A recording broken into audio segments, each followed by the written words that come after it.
Olá pessoal, vamos então dar sequência à segunda parte, né, da aula referente aí ao módulo de História da Astronomia, né, no curso de Introdução à Astronomia.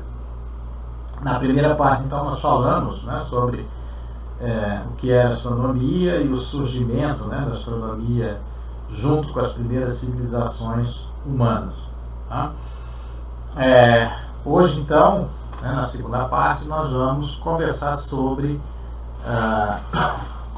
sobre o legado dos gregos, né, que foi um legado bastante importante, né, para a cultura ocidental de modo geral, e vamos chegar então até os dias de hoje, né, conversando aí sobre os avanços, né, que a astronomia teve até então. Tá? Bom, os gregos então, né, de modo geral, já conversamos no final do primeiro tópico, né, o que vem a ser gregos, né? Tá? Na verdade estamos falando de uma civilização aí no Mediterrâneo Oriental. Eles lançaram então as bases aí do pensamento ocidental, né, e também o início aí, vamos dizer, do que era a ciência, né? Ainda não se pode falar bem em ciência porque não aplicava totalmente o método científico, muito embora já tivesse experimentos e a divulgação, mas não chega a completar, né, o método científico em si, tá? A profundidade, né, com que um filósofo, né, que pode ser entendido como pseudocientista, né, pseudo não, né, mas um proto-cientista à época, né, um filósofo grego, então a profundidade, né, na comunidade que o pensamento dele, as ideias dele eram difundidas, era diretamente proporcional à importância dele em nível político, né? Então, o cara que domina essa época, por exemplo, é o Aristóteles, né? E por que é o cara que domina essa época? Porque o Aristóteles ele foi vinculado aí, né, ao império produzido pelo Alexandre o Grande, né? Então as ideias dele acabaram difundidas em várias partes do mundo. Ele foi um dos tutores, né, do Alexandre o Grande, e isso fez com que as ideias dele acabassem prevalecendo, né? A importância política das ideias dele era muito grande, mas isso não quer dizer que ele tenha sido o cara melhor da época. De fato não foi, né? Muitas das ideias dele estavam erradas, e particularmente a astronomia, né, isso acabou causando aí um atraso muito grande, né, porque as ideias deles foram prevalecentes na Idade Média e atreladas ao cristianismo, né, como verdades supremas, né? Então você ir contra as ideias de Aristóteles era você cometer heresia, né? Muita gente foi para a fogueira por causa disso. Mas é claro que o Aristóteles em si não teve nada a ver com isso, né? Tá? Ele era só um pensador da época, ele não era um cara ruim, vamos dizer, que mandava matar as pessoas. Isso aconteceu séculos depois da vida dele e do legado dele. Tá? Bom, o primeiro cara aí que a gente pode citar desse pessoal, né, o Tales de Mileto. Tá? Ele viveu mais ou menos ali entre 650 e 540 a.C. Né? Por que ele é um cara importante? Ele na verdade não era tão filósofo assim, ele era mais mercador, mas ele é um cara que vai trazer, né, esse conhecimento astronômico e tal, também de outras ciências naturais, lá do Egito. Né? Ele traz isso do Egito, que o Egito tinha ficado com esse conhecimento aí por conta da invasão persa, né? E o Egito nessa época era um grande centro, principalmente Alexandria, né? A cidade de Alexandria era um grande centro de conhecimento, né? Tinha a famosa biblioteca de Alexandria, tá? Mas não só por isso, né? Existiam as famosas escolas, né? A escola de Alexandria era quando a gente fala assim, escola de Alexandria, na verdade existiam um conjunto, né, de escolas. As escolas na época, na verdade, elas têm que ser entendidas ali como locais onde esse pessoal, né, que se considerava sábio, né, ia debater sobre ideias de modo geral, né, tanto de política quanto de de conhecimento humano, quanto de conhecimento metafísico, etc. Tá? Então, ele traz essa ideia, né, para a Grécia, né, para a comunidade grega de modo geral.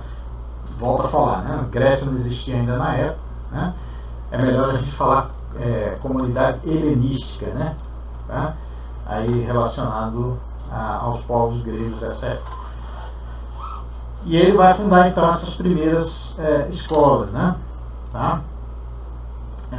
Depois nós temos aí, eu estou fazendo aqui um resumo bem breve, tá, pessoal? Não esqueçam de ler o texto apostilado que vai detalhar isso e citar também outros personagens importantes, tá, desse legado grego.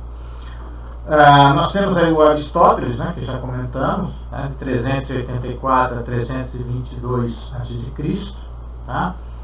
Okay? Ele muda, né, a concepção inicial que o pessoal ali, né, ligado ao Mileto e tal, né, das esferas cristalinas, tá? Esse pessoal ele tinha feito uma composição em que nem o Sol nem a Terra estavam no centro. Existia um fogo central aqui. Esse fogo central não era visto, né?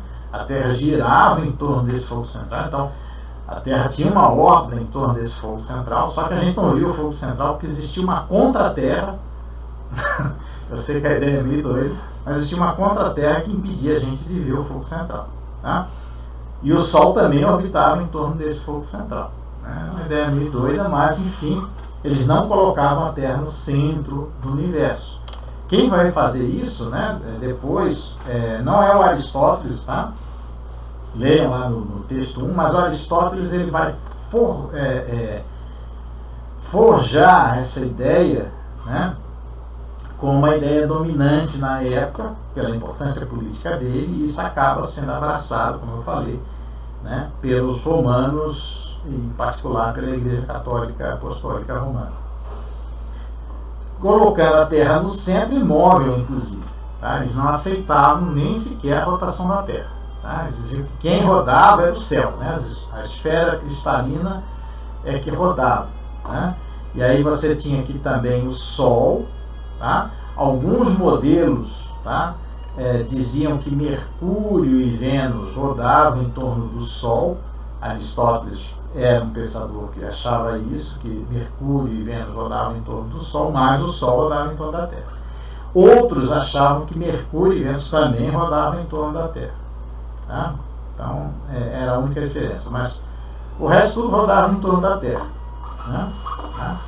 Então, essa concepção de universo, né, e outras ideias do Aristóteles vão perdurar por muito tempo, né, como verdadeiras, né, e aí viram dogma da Igreja Católica mais tarde, né, durante a Idade Média.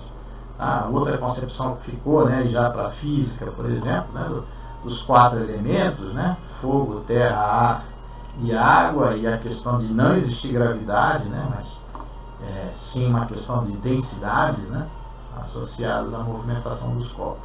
Isso é também do Aristóteles. Tá?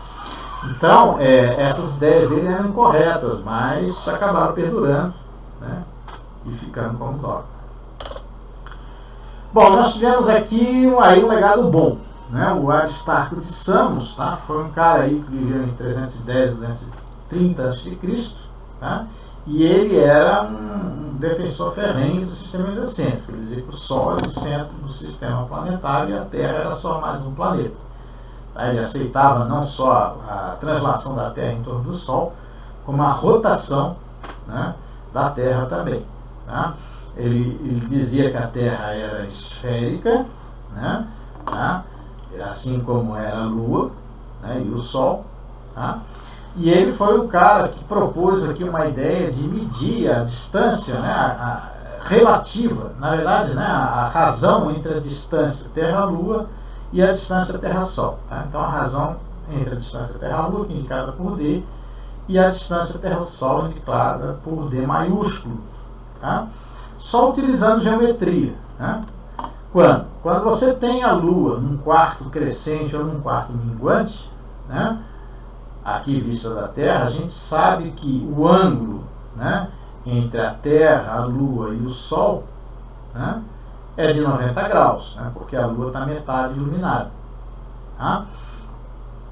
Pois bem, então, com isso você tem a formação, né, de Lua, Sol e Terra de um triângulo retângulo, né, porque um dos ângulos é 90 graus. Tá?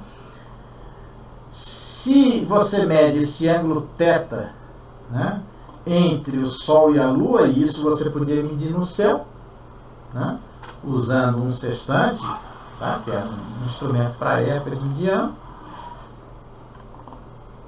é só fazer as continhas, né? A relação, as continhas trigonométricas, a relação entre a distância Terra-Lua e a distância Terra-Sol é o cosseno desse ângulo θ. Tá? Bom, a ideia é válida, é certa e é correta, gente. Tá? O problema é que o instrumento que ele tinha para medir isso à época, né, e uma vez que Sol e Lua, né, são dois astros dos quais você não tem um ponto, mas tem uma certa dimensão, ele acabou errando bastante no cálculo, na medida desse ângulo θ, né, e aqui, se você erra 1%, você já tem aqui um desastre total na razão real. Tá? Então ele acabou errando bastante nesse ângulo θ, e a razão que ele obteve também não foi vamos dizer assim, a real, mas ele já foi capaz de dizer à época que o Sol estava muito mais distante do que a Lua. Tá? E como o diâmetro angular aparente do Sol e da Lua são quase iguais, né, quando vistos aqui da Terra, ele foi capaz de dizer que o Sol era tantas vezes maior do que a Lua, porque era a mesma razão em relação à distância, né, já que você vê o mesmo diâmetro aparente. Então, além dele já ser capaz na época de dizer que o Sol estava muito mais afastado do que a Lua, tá, ele já era capaz de dizer que o Sol era bem maior que a Lua, tá, e bem maior que a Terra. Por quê? Porque ele já sabia da projeção dos eclipses lunares, né, quando a sombra da Terra é projetada na Lua, já se sabia que a Terra era perto de 4 vezes o tamanho da Lua. Tá? Então, com essa medida, ele sabe que o Sol é maior que a Lua e é maior que a Terra. Tá? E isso aí, né, por volta aí do ano 280 a.C. Tá? Então, esse cara foi extraordinário para a época, né, porque tudo que ele precisava era de um sextante para medir isso, né, durante uma lua minguante ou uma lua crescente. Outro cara que foi bastante interessante, né, nessa época foi o Eratóstenes de Cirene. Tá? Que Cirene aí é uma cidade que não existe mais, mas é mais ou menos no litoral da Líbia, né, que é o norte da África. Tá?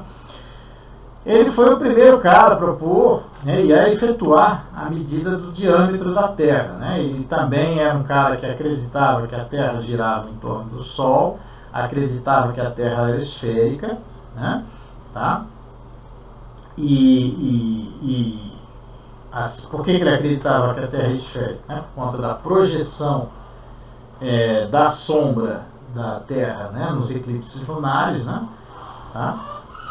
Então, e aí ele toma conhecimento, né, de que na cidade de Siena, no vale do Rio Nilo, né, mais para a parte sul do vale do Rio Nilo, ele toma conhecimento que no dia, né, do solstício,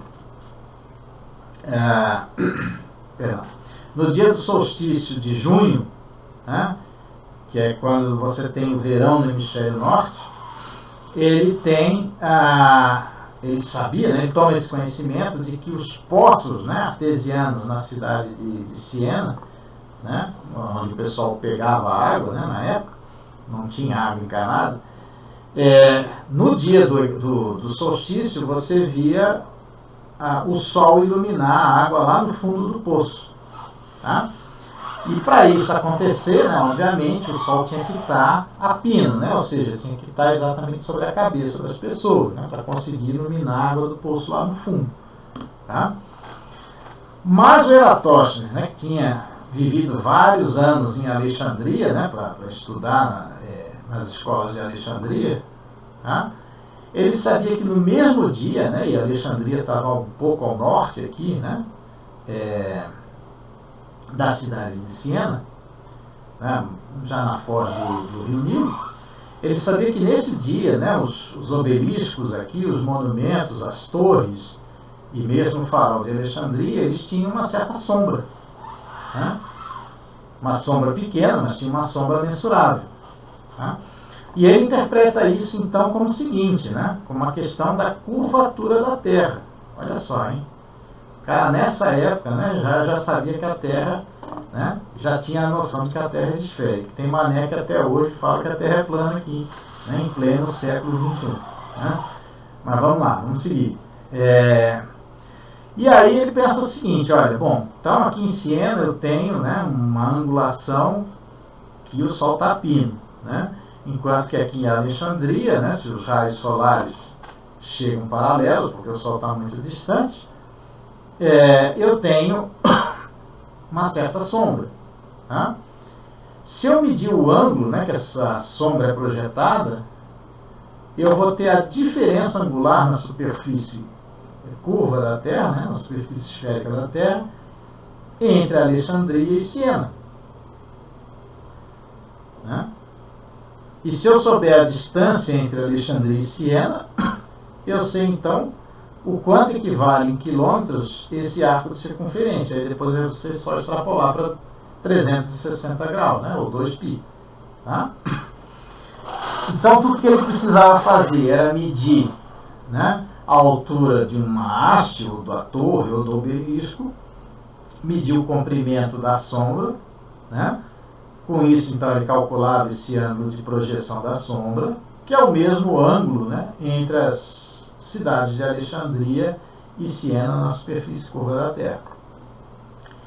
E aí ele pediu para um encarregado, né, que na época não tinha como você fazer de outra maneira, né, vinha a pé, né, caminhando de Siena até Alexandria. Né, durante vários meses o cara fez isso, contando os passos. Né?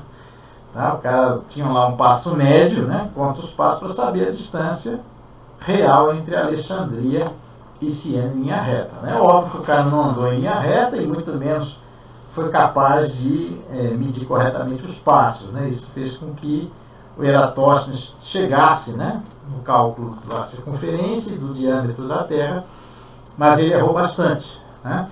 De qualquer forma, a ideia dele é totalmente viável, tá? É uma ideia real e que é totalmente possível de você fazer para medir o diâmetro da Terra. Tá? Inclusive, isso é feito hoje em vários programas mundiais, né? Reunindo escolas do mundo inteiro, né? Justamente aí para você ter a oportunidade de fazer uma medida de diâmetro, né, da Terra e poder ver que a Terra é esférica. Né? Outro cara bastante legal aí, né, nesse período foi o Hipparcos. Tá? O Hipparcos ele já viveu um pouco mais próximo aí, né, do fim dessa grande civilização helênica, 160, 125 a.C. E ele pode-se dizer que ele foi o primeiro grande observador, né, o primeiro grande astrônomo observacional da história, e dessa época certamente foi o maior.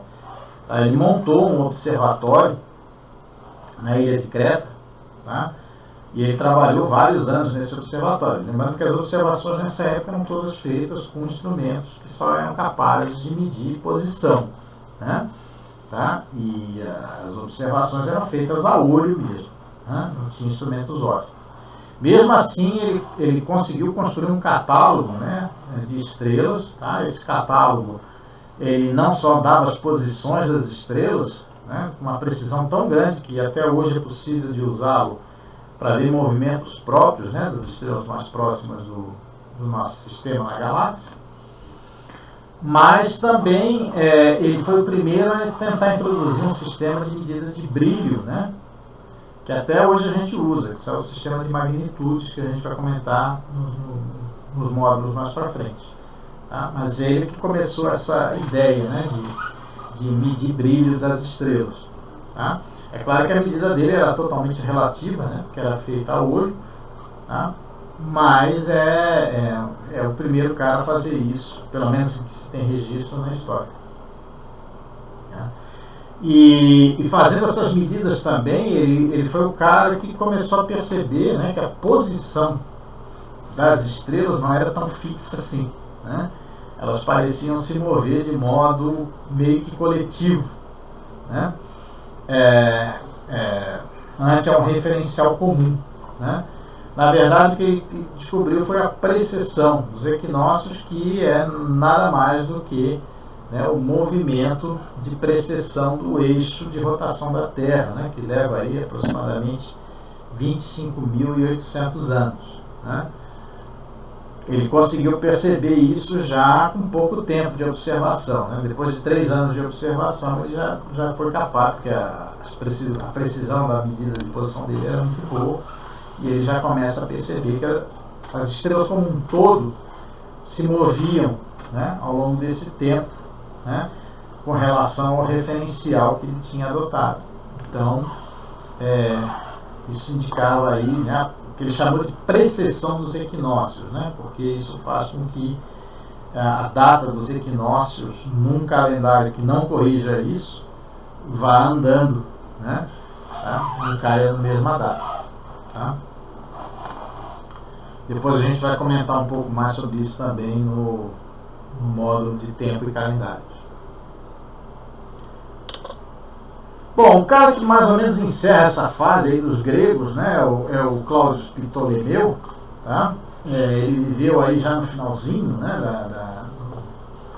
da civilização helênica, 85 a 165 depois de Cristo, ou seja, ano 85 a 165. Né? E ele foi um cara importante porque, nem tanto pelas contribuições dele, mas ele foi um cara que fez o registro final, né, de quase todo esse legado, né, da civilização helênica. Tá? Inclusive, se não fosse por ele, possivelmente a gente não teria todo esse conhecimento que a gente teve, desenvolvimento da civilização helênica. Tá? Então, todos esses registros que a gente fala, dos grandes filósofos e desses observadores, né, aí que a gente citou, do Eratóstenes, o Hipparcus, né, o Aristarco, etc., foi ele que citou na obra dele. Tá? Então ele fez um grande compêndio, né, vamos dizer assim, da contribuição grega em astronomia, tá? Num livro aí que ficou mais conhecido pelo nome dele no Oriente Médio, né, que é Almagesto. Tá? O Almagesto ele foi bastante difundido, né, no Oriente Médio e também na Europa, né, mas mais no Oriente Médio, por conta aí exatamente das conquistas, né, do Alexandre o Grande. Né, tá? Bom, Ptolomeu, inclusive, ele fez, né, esse Almagesto justamente para difundir o conhecimento em astronomia, tá? Por toda aí, né, vamos dizer, a área de influência helênica na época. Tá? Okay? E lá ele adota, né, como principal as ideias do Aristóteles. Né? Então aí o modelo de universo com a Terra no centro. Né?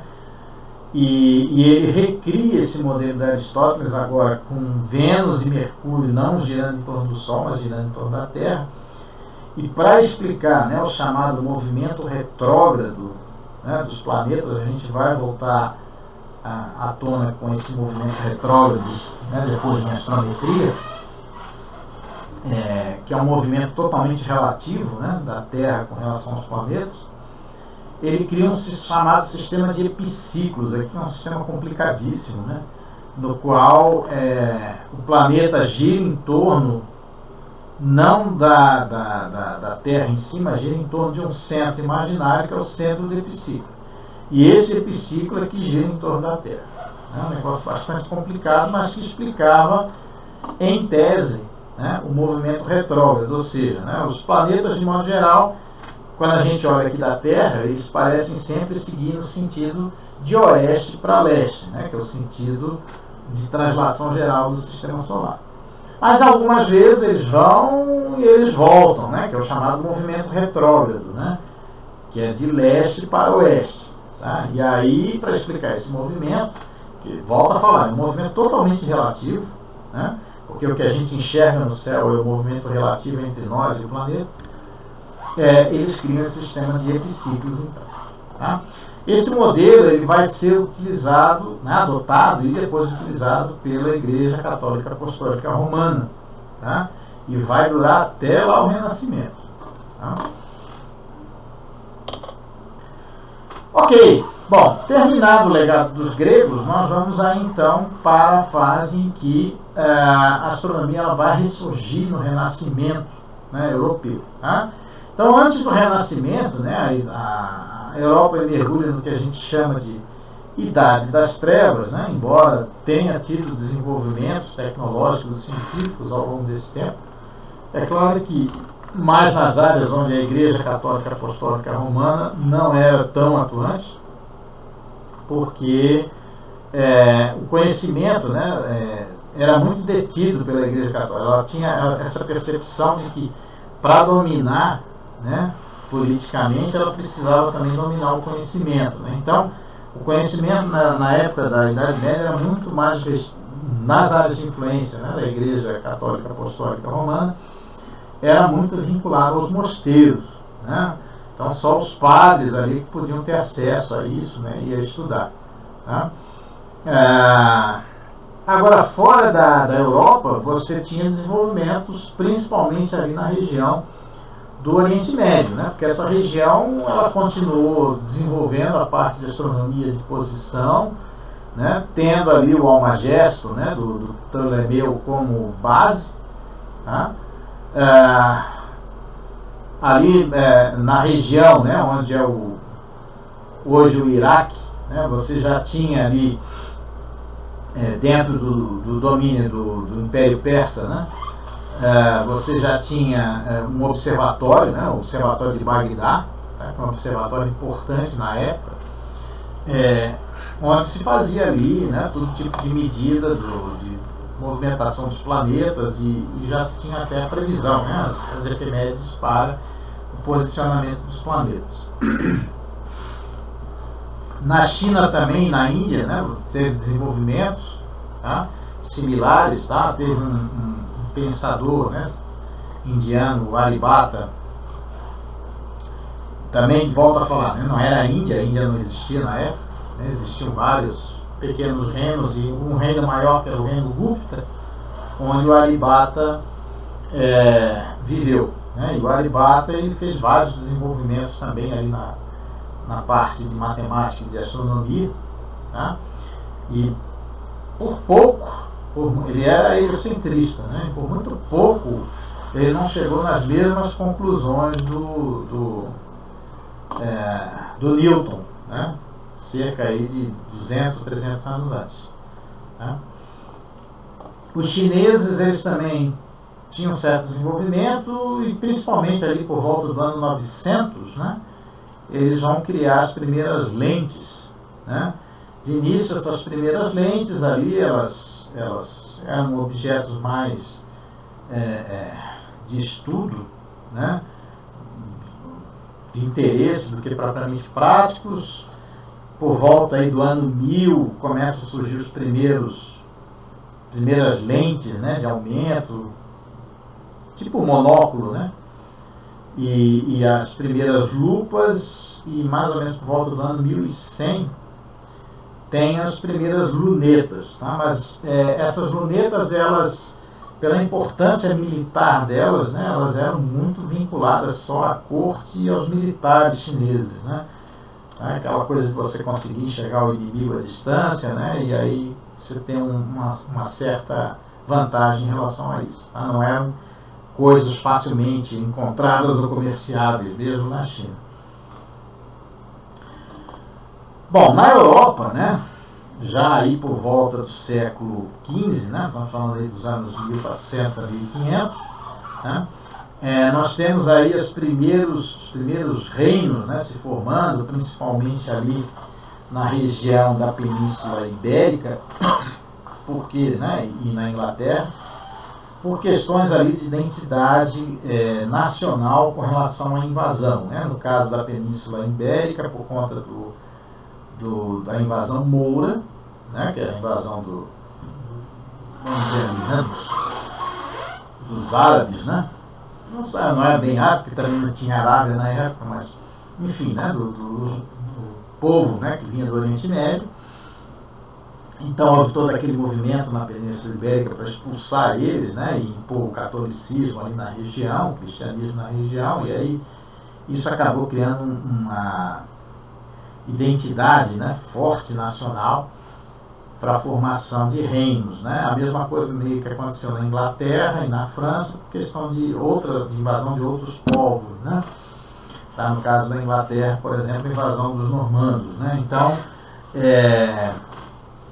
com isso, houve então ali uma identidade, né, nacional e a criação de reinos, né? E isso possibilitou que essas sociedades organizadas, né, elas começassem a se lançar nas grandes navegações, né, que também já era uma necessidade para explorar e ter acesso a outras riquezas, já que na Europa já estava mais ou menos tudo sedimentado, né, era difícil você conseguir ter acesso a riquezas na Europa, né. A Península Ibérica toma vantagem nas grandes navegações por conta exatamente do conhecimento que os mouros trouxeram da Arábia, né? Então essa parte de navegação era fundamental você, né, se você fosse se lançar em alto mar, onde você não tem referência nenhuma, depois que você perde o horizonte, a terra, né, no horizonte, tá? As porções de terra que eu falo, né? Você está no meio lá do oceano, você não vê nada além do oceano. Como é que você se localiza, né? Então precisava ter esse conhecimento de astronomia. Então o povo mouro tinha esse conhecimento porque ele manteve, né, o legado que veio lá da Suméria, né, passou para os gregos, veio no Almagesto e eles desenvolveram, né? Então os mouros já conheciam, né, bússola, já conheciam navegação por astronomia, né, astronomia de posição, e já conhecia a luneta também, né? E tudo isso foi repassado meio que à força, né, para as nações da Península Ibérica, né, Portugal e Espanha, né? Então com isso esse pessoal se lança na frente, mas era necessário manter esse conhecimento, né? Então o pessoal começa a criar escolas, né, para ensinar a arte de navegar, incluindo aí, né, posicionamento do céu. Então o conhecimento de astronomia passa a ser importante, né, volta a ser importante na Europa, tá? Isso ainda antes do Renascimento, né? Na parte europeia, né, que não era de influência da Igreja Católica Apostólica Romana, nós temos aqui alguns pensadores, né, que começam a fazer ensaios que iam contra, vamos dizer, as escrituras. Um deles é o Nicolau Copérnico, né, na Polônia, tá? Ele vai excluir, né, o sistema geocêntrico, tá?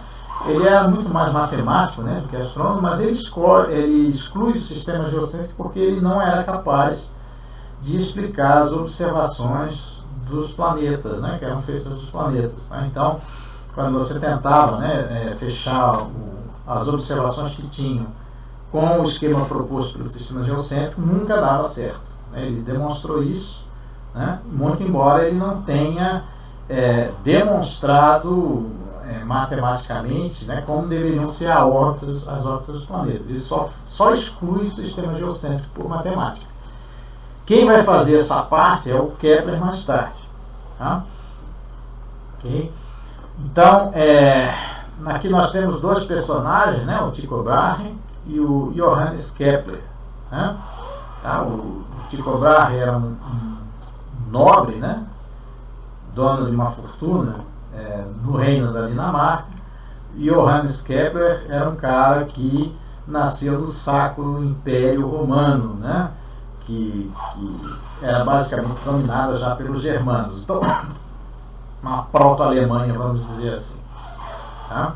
O Tycho Brahe, ele vai criar um observatório, né, numa ilha, né, um observatório particular, que simplesmente, né, pela grana que ele tinha, o maior observatório de posição, né, não tinha ainda instrumentos ópticos, da época, né, na Europa, tá? E ele queria construir esse observatório para determinar posições muito bem estabelecidas, com bastante precisão, para os planetas mais próximos, né? Em particular Vênus e Marte, justamente para demonstrar que o Copérnico estava errado, né? Que não, o correto não era o sistema heliocêntrico, mas era o sistema geocêntrico, ou seja, o Tycho Brahe era geocentrista. Ele queria provar que a Terra era o centro do universo. Por isso ele constrói esse observatório. Só que ele não tinha habilidade matemática, né? Ele é um cara muito bom na parte de observação, mas ele não tinha habilidade matemática. Então, ele conhece, né, um jovem matemático, que era o Kepler, Johannes Kepler, né? E convida ele para trabalhar junto com ele. Tá? Só que o Tycho Brahe era um cara intratável.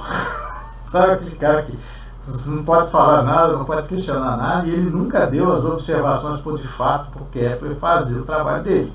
Tá? O Kepler acabava ajudando ele mais as observações do que o Tycho Brahe sempre com os dados guardados debaixo do braço. Nunca dava para o Kepler. Né? Tá? O Kepler era muito novo na época, né? Aí o Tycho Brahe morre. Tá? Ele morre e aí a esposa do Tycho Brahe, né, dona, né, de toda a propriedade que ele tinha herdado, né, do Tycho Brahe, ela concede, né, ao Kepler os dados, né, que o Tycho Brahe tinha e o observatório, né, para ele continuar o legado do Brahe e tentar provar que o Brahe estava certo, né, que o sistema geocêntrico era o que era lá. Aí o Kepler começa de fato a trabalhar, né, com os dados que o Brahe tinha levantado e levanta um pouco mais de dados também. Tá? E finalmente ele chega à conclusão, né, de que a órbita dos planetas, as órbitas planetárias, perdão, não poderiam ser em torno da Terra. Tá? Elas tinham de fato ser em torno do Sol e só se encaixariam no sistema heliocêntrico. Né? E pior, essas órbitas planetárias elas não poderiam ser circulares. Tá? A única forma de se explicar as observações que tinham sido obtidas com bastante precisão era que as órbitas dos planetas fossem elípticas. Tá? Então ele faz aí um tratado, né, e escreve as duas primeiras leis. Né, nesse primeiro tratado, ele demorou muito tempo para publicar por dois motivos. Né? O primeiro porque ia contra as ideias do Brahe, então ele se sentiu meio que traindo, né, o cara que tinha contratado ele. E segundo, né, principalmente segundo, tá, se tinha a ideia de que as órbitas dos planetas, elas, desde lá da Antiga Grécia, né, tinham que ser figuras geométricas perfeitas, né, porque elas tinham sido feitas por Deus, né, e Deus só fazia figuras geométricas perfeitas. Né? Então, os planetas eram totalmente esféricos, né, o Sol é esférico, a Terra é esférica, a Lua é esférica, mas, né, as órbitas não são esferas, né, mas elas tinham que ser circulares, porque elas estavam em esferas cristalinas concêntricas. E aí o Kepler relutou muito em falar que as órbitas não eram esféricas, porque era uma quebra dessa ideia que vinha lá desde a Antiga Grécia. Mas ele se rende, ele diz, olha, não tem jeito, o único modo de eu fechar uma órbita, né, com os dados que eu tenho é que essa órbita não seja uma circunferência, mas sim uma elipse. Né? E ele chega à conclusão também, né, de que, na segunda lei, de que o planeta varre, né, áreas dessa elipse, né, considerando o Sol não no centro da elipse, né, ainda tem esse ponto, o Sol tinha que estar num dos focos da elipse, né, para piorar ainda mais a situação, mas ele chega a essa conclusão, né, que o planeta varre áreas iguais da elipse em tempos iguais. Tá? Essa é a segunda lei. Né? Isso mostra, né, que um planeta, quando ele está mais próximo do Sol, na elipse, ele vai mais rápido do que quando ele está mais afastado. Tá? Ou seja, o Kepler já tinha nessa época todos os elementos para chegar nas mesmas conclusões do que chegou mais tarde o Newton. Né? Mas como ele era matemático e não físico, né, ele acaba não chegando nisso, ele só se atém, né, aos aspectos geométricos das órbitas dos planetas. Alguns anos mais tarde ele acaba publicando um segundo trabalho, onde ele põe a terceira lei de Kepler, né, que é aquela que relaciona o quadrado do período orbital com o cubo da distância média entre o Sol e o planeta, né, que acaba sendo utilizado depois para fazer, né, primeiro mapa, né, em escala do sistema planetário. Tá? Mas o ponto principal, né, do trabalho de Kepler foi esse, né, foi tirar a Terra do centro, né, colocar em evidência que realmente o sistema heliocêntrico era o verdadeiro. Segundo, né, as órbitas dos planetas não eram órbitas circulares ideais, mas eram elípticas, e o fato que o Sol não estava no centro dessas órbitas, mas sim ocupando um dos focos. Tá?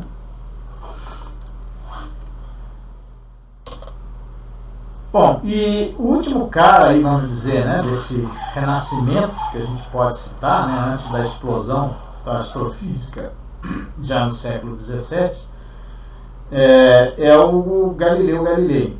Né?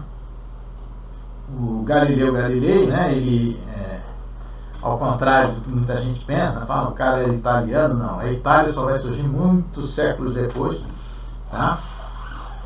Como país, né? O Galileu Galilei era fiorentino, né? Nasceu na República da Fiorentina, né? De Florença, perdão. Fiorentina é o nome de quem nasce na República de Florença.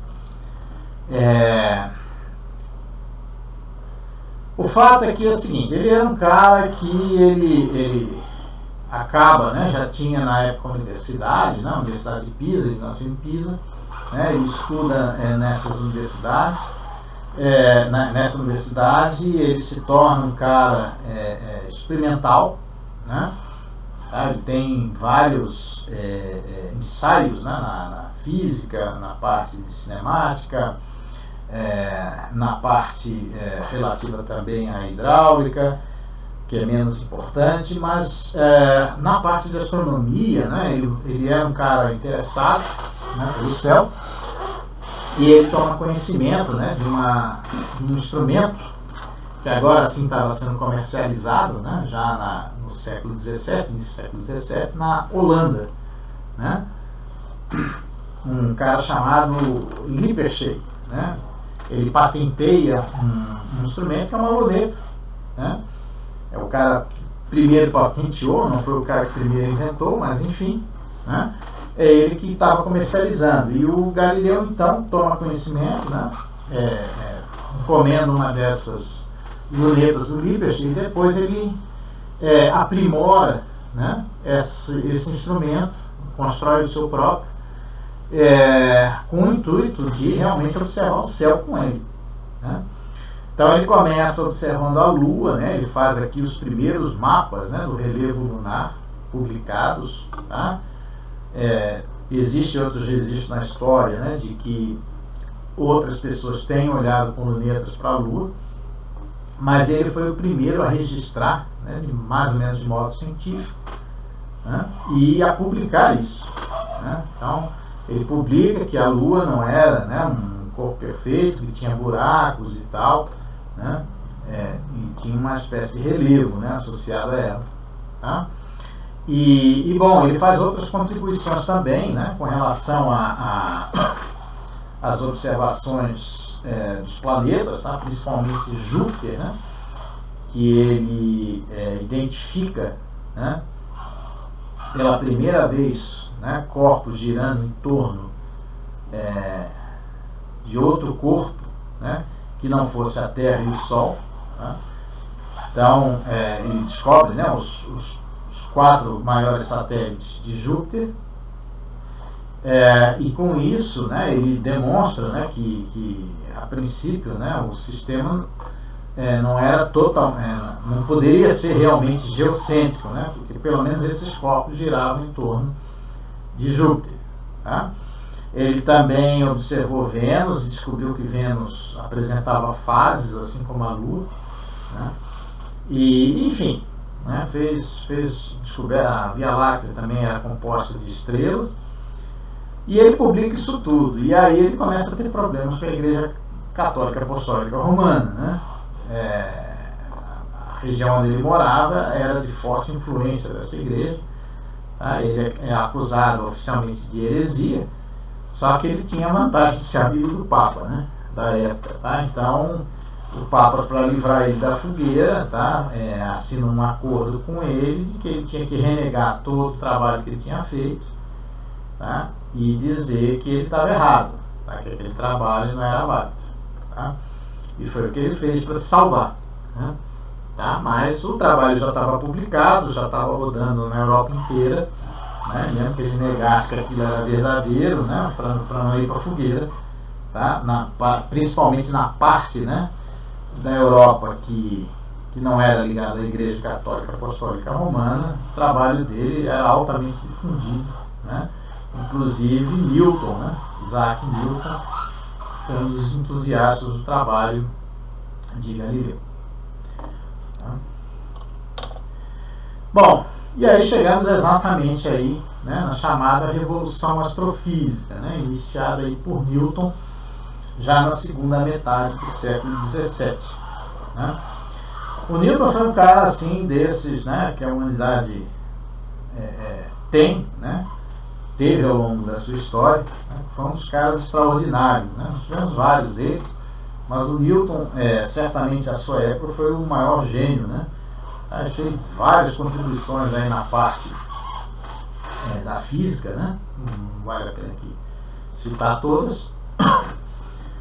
Em particular, na parte da astronomia, ele foi o cara que resolveu, né, o problema que era o santo grau da época, né? Explicar o movimento dos planetas, porque, bom, já se tinha, né, adotado como certo que o sistema era heliocêntrico, né, pelo menos na maior parte dos cientistas que lidavam com isso na época, né, já podemos aqui chamar de astrônomos, já aceitavam um sistema heliocêntrico, já aceitavam também as ideias do Kepler, né? A única questão né, o que faz de fato, né, um planeta ou um corpo girar em torno de outro, né?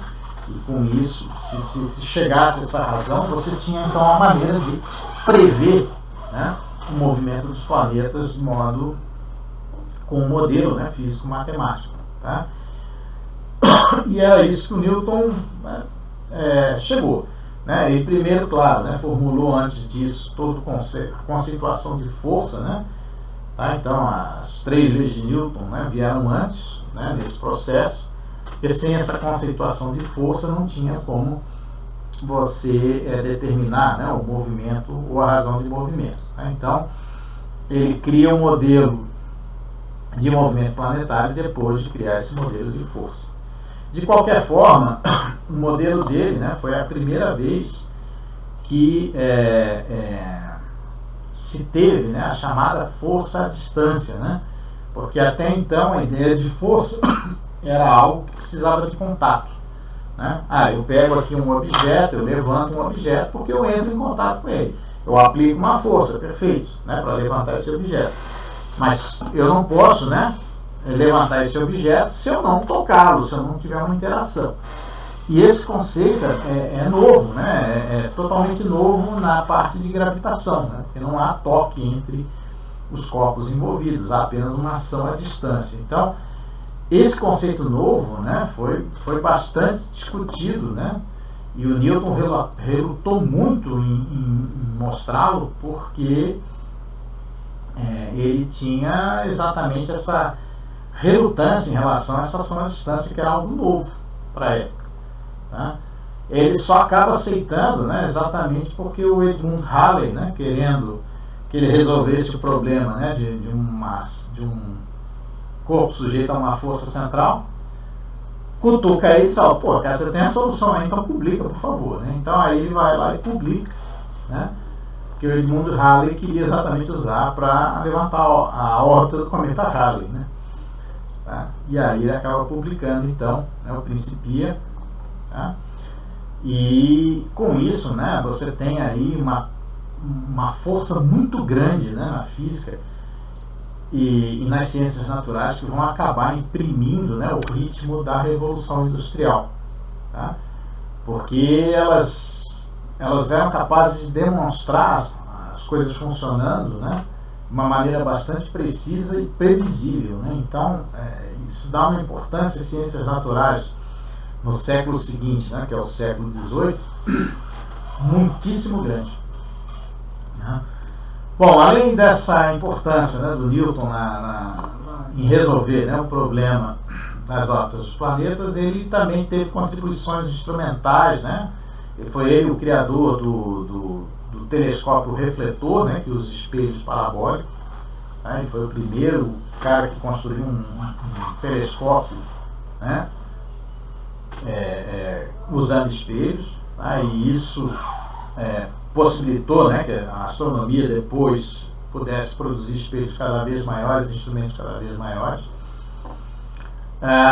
E ele também fez aqui ensaios, né, sobre a questão da luz, né, em particular aí o espectro, né, da luz, né, passando por um prisma, né, ele foi o primeiro a fazer ensaios e publicar isso. Tá? Então ele foi um cara bastante importante nessas contribuições para a astronomia, além de outras em outras ciências, é claro. Bom, a gravitação então de Newton vai permitir, né, que você tenha agora uma previsibilidade, né, em cima das órbitas dos planetas, tá? E com isso você pode fazer, né, cálculos e antecipar onde os planetas vão estar, tá? De modo que você possa ir refinando, né? Além disso, no século XVII, XVIII, nós tivemos aqui contribuições, né, variadas aqui no sistema solar, né? O Huygens em Saturno, o Cassini também em Saturno e Marte, o Halley, né, mostrando que os cometas eram corpos que giravam em torno do Sol, né, corpos do sistema solar, e não fenômenos atmosféricos, como se pensava na época, antes dele. Tá? Nós tivemos aqui também a importância dos Herschel, né?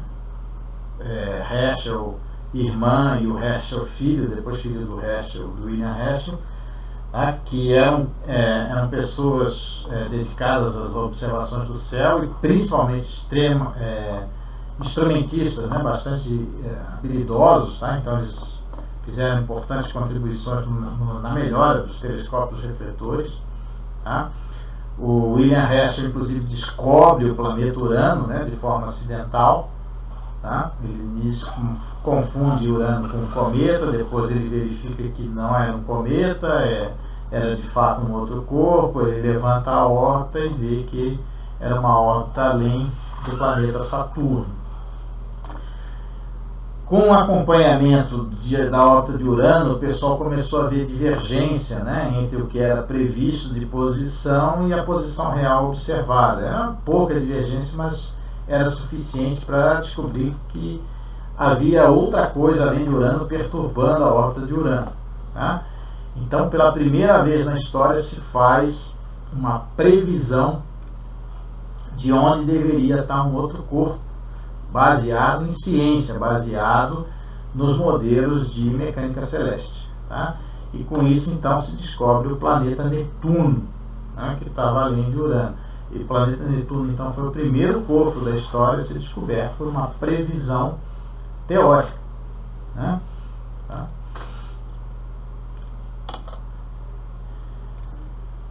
Já na primeira metade do século XIX, né, nós tivemos aqui algumas coisas que revolucionaram, né, 3 descobertas que revolucionaram a astrofísica da época. Tá? A primeira é a espectroscopia. Né? Bom, a espectroscopia, na verdade, ela já tinha sido iniciada lá com o Newton. Né? Tá?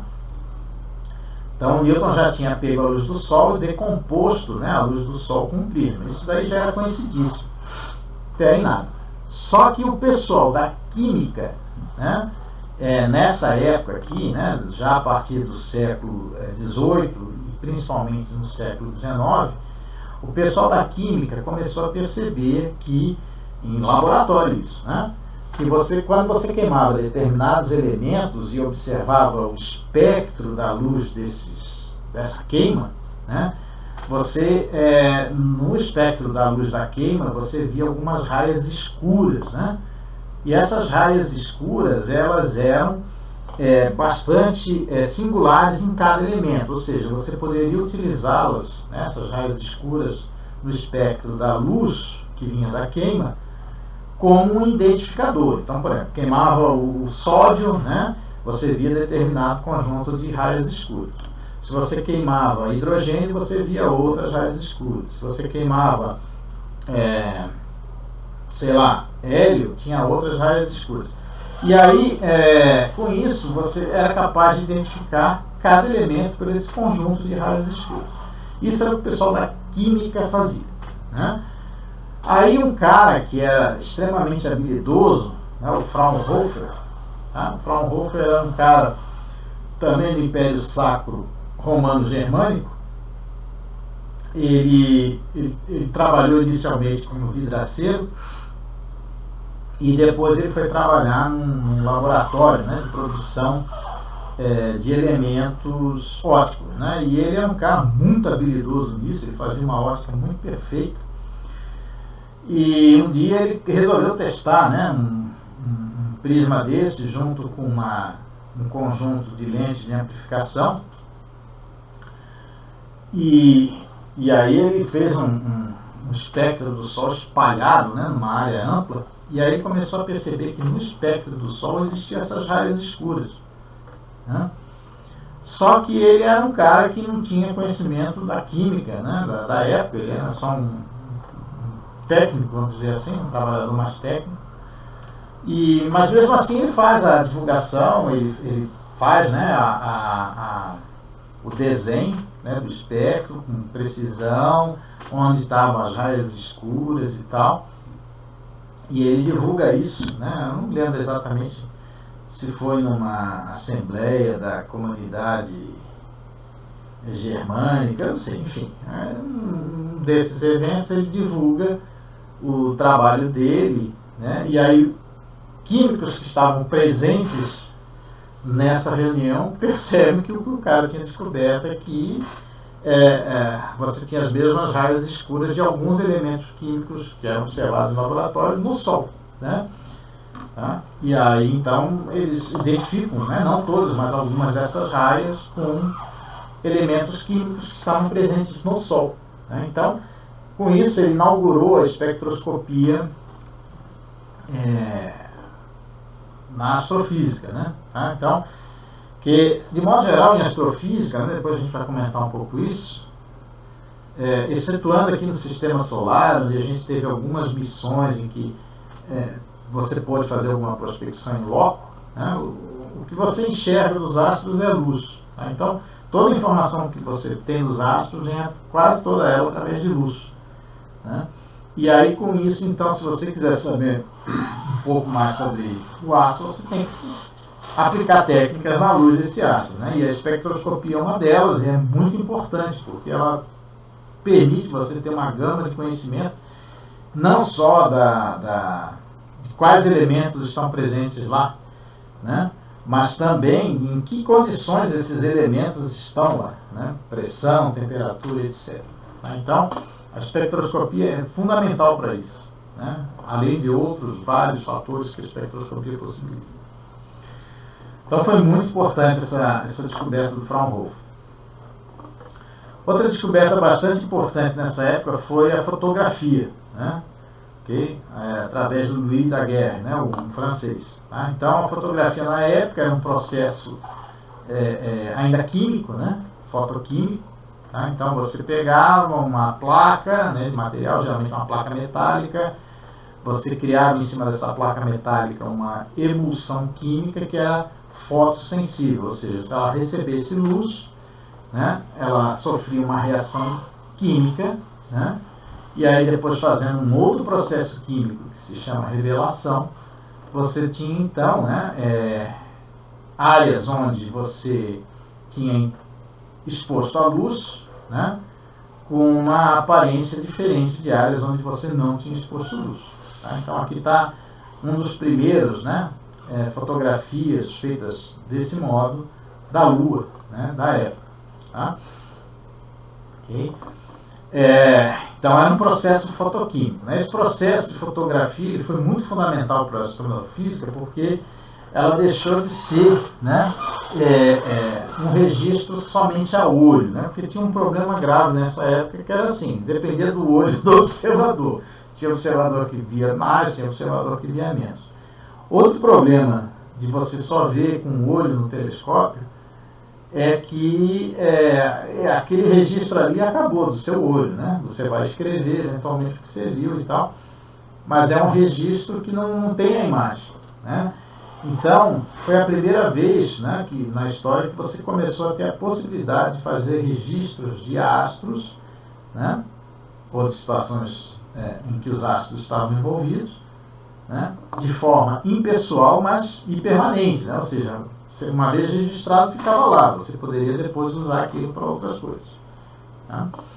A fotografia química ela durou aí até mais ou menos o final aí do século XX, né?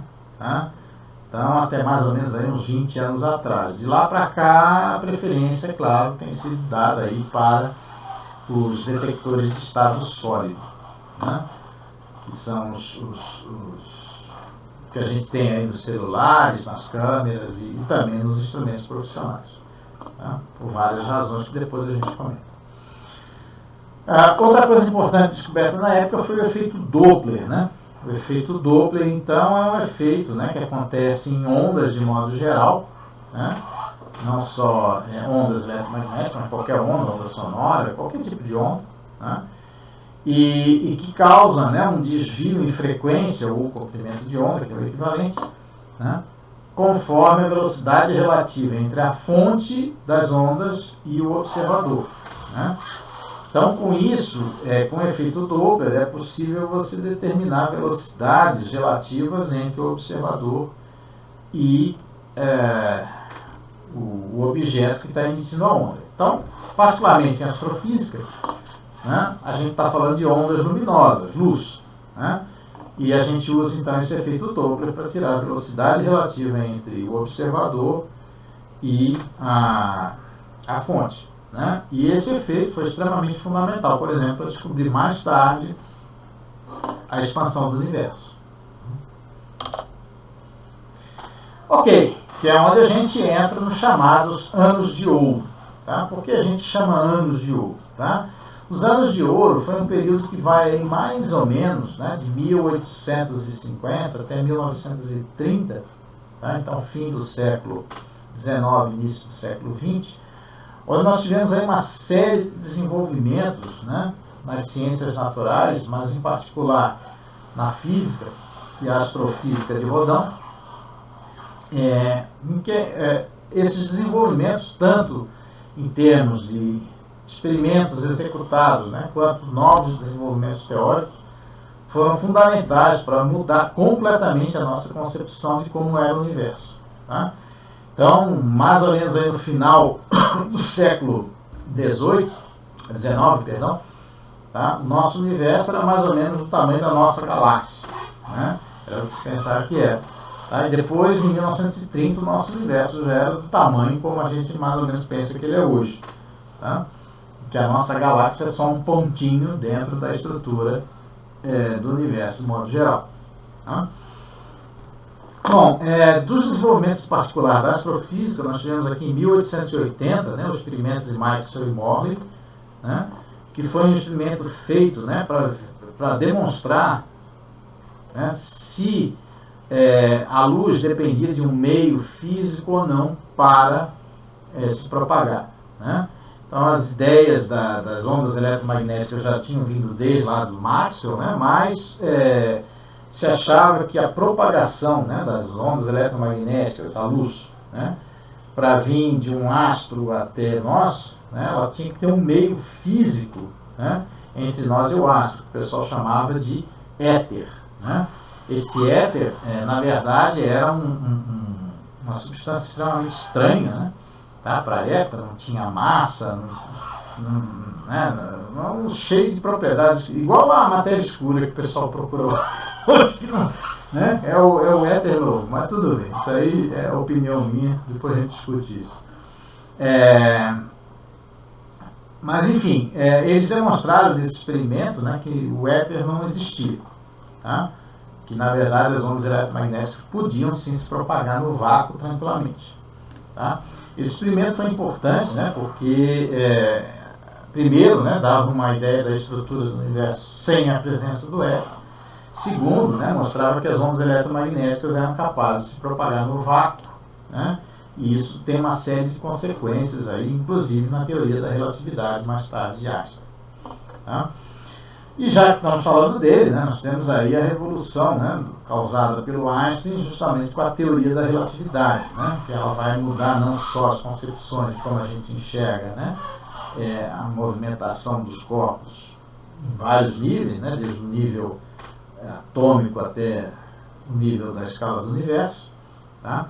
Mas também nos mostra que uma outra física existia, né, na parte que já estava supostamente sedimentada, que era a mecânica.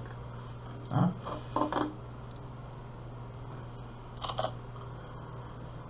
Nós tivemos ainda também, né, a questão exatamente do tamanho, né, do universo. Tá? Isso foi aí uma corrente, né, que o pessoal chamou de grandes debates, tá?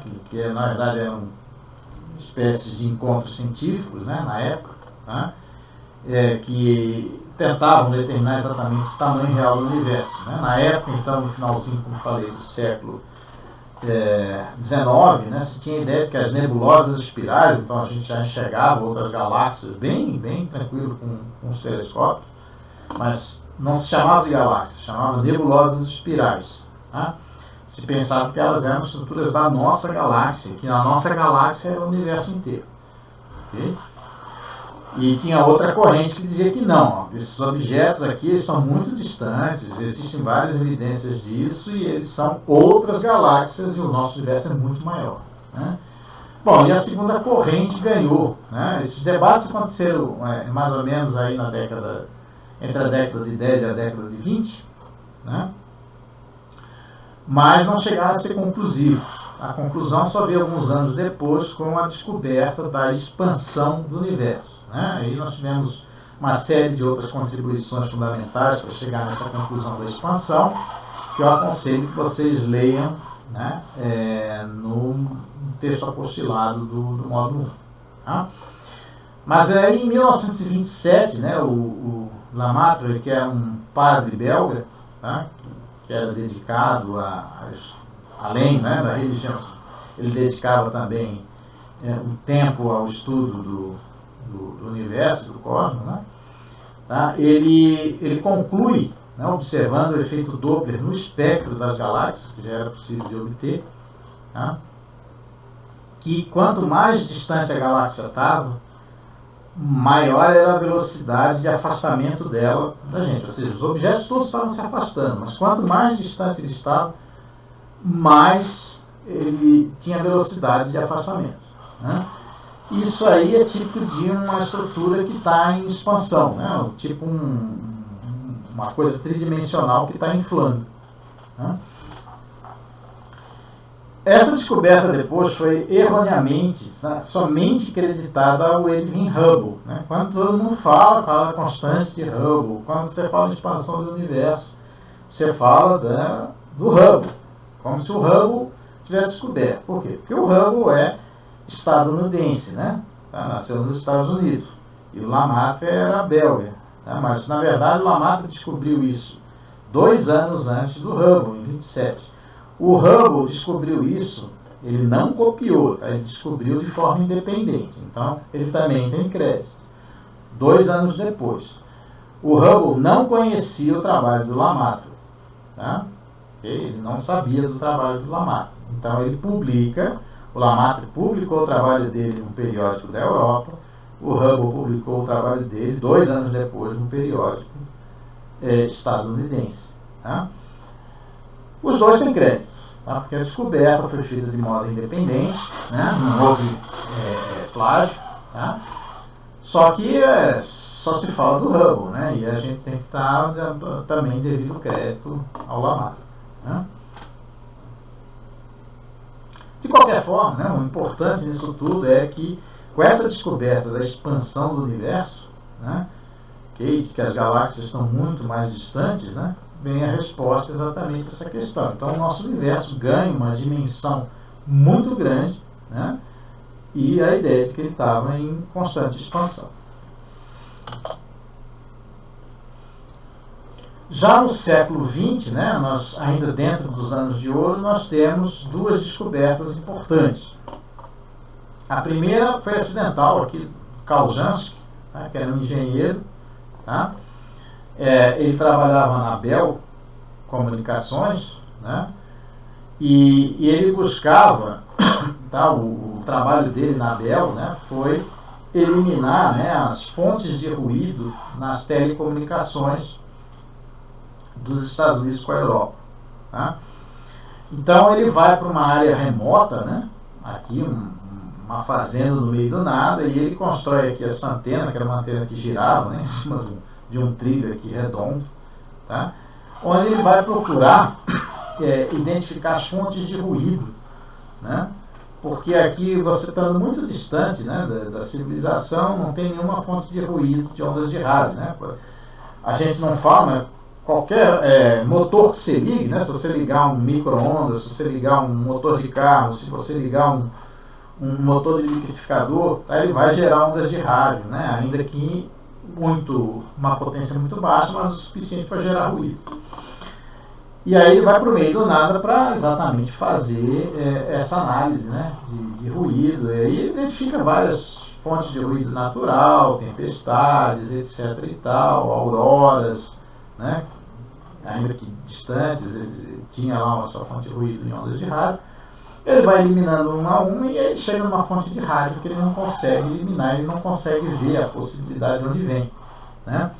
E ele começa a perceber que essa fonte de rádio ela tinha uma periodicidade igual à da rotação da Terra, né?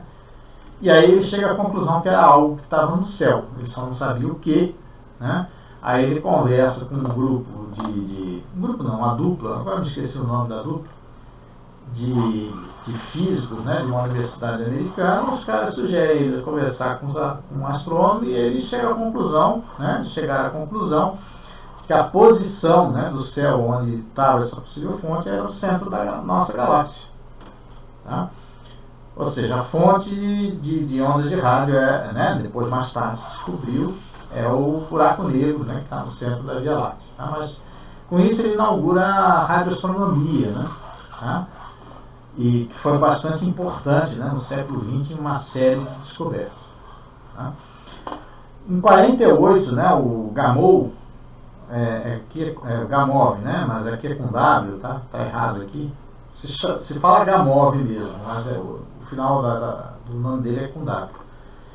Ele prevê a existência de uma radiação cósmica de fundo, né, baseado no modelo de Big Bang, né, tá, para a formação do universo. Né. Então não foi ele que elaborou o modelo de Big Bang, foi elaborado antes, mas ele foi o cara que mostrou que esse modelo necessariamente levaria à presença de uma radiação cósmica de fundo, né, o eco da temperatura muito alta após a explosão. Né? Explosão não, né? Expansão súbita do início do universo.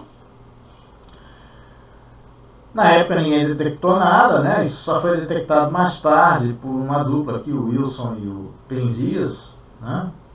Eles fizeram aqui, né, uma instrumentação para, na verdade, né, fazer aqui um mapa da galáxia, né? O objetivo deles era esse, fazer um mapa da Via Láctea em ondas de rádio.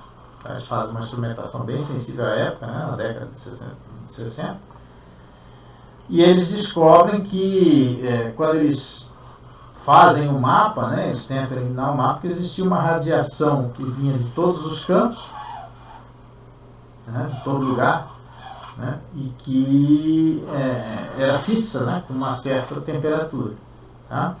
E aí, depois, que eles publicam isso, né, o pessoal então lembra das ideias do Gamow, e aí então é dado, né, como uma descoberta da radiação cósmica de fundo. Eles inclusive depois ganharam o prêmio Nobel por essa descoberta.